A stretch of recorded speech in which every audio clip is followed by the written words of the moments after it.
sai tôn mà có ta sự qua na này có những sâm hoàng mỹ người âm thu thiên dê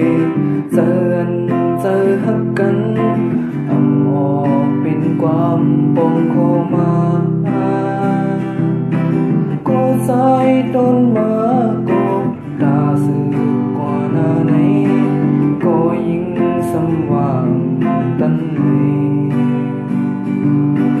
hà này mình thương ngầm thức nhớ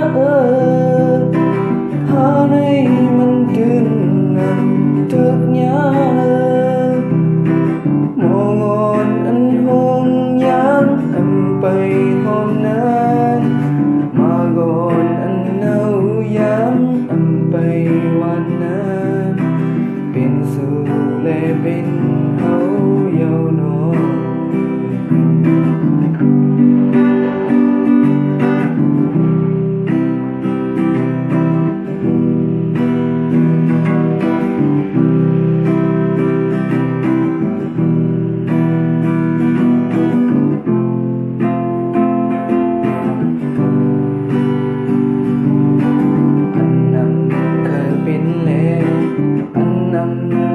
ทบนั้น